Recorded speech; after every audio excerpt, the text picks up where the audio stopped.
A cidade de Congonhas estava apinhada de gente doente e moribunda. As hospedagens estavam em seu limite. Então, um dos irmãos do médium, o Walter, resolveu construir um hotel. Era um hotel modesto, próximo ao centro espírita, onde o médium trabalhava. Arigó, por sua vez, além dos atendimentos que fazia, trabalhava como funcionário público do Instituto de Aposentadorias e Pensões dos Estivadores e Transportes de Cargas, onde era recepcionista e de onde tirava o sustento da família. O emprego e os atendimentos ocupavam umas 16 horas do dia dele. Nos finais de semana, ele não trabalhava em nenhum dos dois trabalhos, mas algumas vezes seus finais de semana eram dedicados a um trabalho de corretor de imóveis. Os jornais cada vez mais relatavam os feitos milagrosos do médium.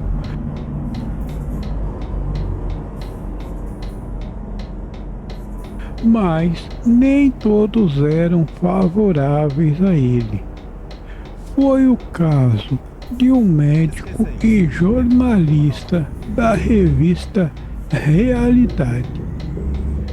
Ele começou a requentar as velhas acusações que caíam sobre o Arigó, ainda que não se houvesse prova alguma sobre aquilo que se falava, como no caso em que dizia que o médium recebia a comissão das farmácias e farmacêuticas pelas receitas que aviava. Arigó rebatia as histórias, dizendo, por exemplo, que sua fama o ajudava na venda de alguns imóveis, mas que não passava disso. O repórter insinuou certa vez, dizendo assim: "Dizem que você e seu irmão são sócios no hotel e que você não trata as pessoas se elas não se hospedarem lá."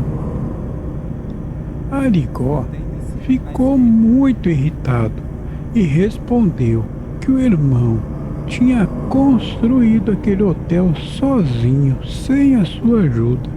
Ele nem mesmo tinha condições para ajudá-lo, já que parte do sustento da família dele vinha de parentes abastados que o auxiliavam. Além do mais, havia uma queixa de que os seus pacientes estavam contaminando todas as pensões e hotéis da cidade. Que meus inimigos investiguem a minha conta bancária, que investiguem a sociedade com meu irmão e provem o que dizem. Deus me deserdaria do poder de cura se eu fosse desonesto, concluiu Arigó. Já na delegacia de Congonhas, o inspetor Elvésio se preparava para o interrogatório das testemunhas do caso Arigó. E uma dessas testemunhas era Antônio Maia Seabra, um personagem que já vimos na nossa viagem lá de número 19. Era ele que espalhava inúmeros boatos sobre o médium e que não eram mentiras, pelo menos não tinham sido provados até então.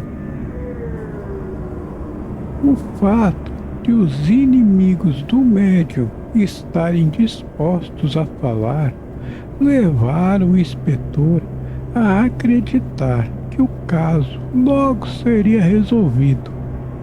E, nas palavras do Seabra, Arigó era um sujeito muito esperto que só pensava em si e tentava vencer na política. Para isso, tentava tirar vantagem de qualquer coisa. Sobre as curas, ele só sabia que o médium começou há algum tempo a receber as pessoas em sua casa. E essas pessoas saíam de lá com uma folha de papel receitando remédios que as deixariam curadas. Além disso, ele disse que ouviu falar de que o médium operava as pessoas, aquelas que se diziam desenganadas pelos médiuns. Questionado pelo inspetor se ele havia assistido a alguma dessas operações e se as pessoas eram curadas, o homem disse que não, nunca tinha assistido a nada, nem sabia se as pessoas tinham sido curadas. Seabra disse que ouviu falar que tudo não passava de truques do Arigó, que ele utilizava tripas de galinha, tripas de porco para enganar as pessoas. Pegue a saída à direita. O interrogado ainda afirmou que ouviu dizer que Altamiro, o ajudante do médium, cobrava 15 cruzeiros para cada senha que era distribuída na fila e que eles dividiam o valor, ele e Arigó. O homem ainda requentava o boato de que o médium obrigava que as pessoas assinassem uma ficha de compromisso de voto no médium quando ele se lançasse como candidato, caso eles desejassem ser atendidas por ele. O inspetor encerrou o interrogatório, mas sabia que aquilo não tinha utilidade alguma no caso. Esperava conseguir declarações melhores mais além.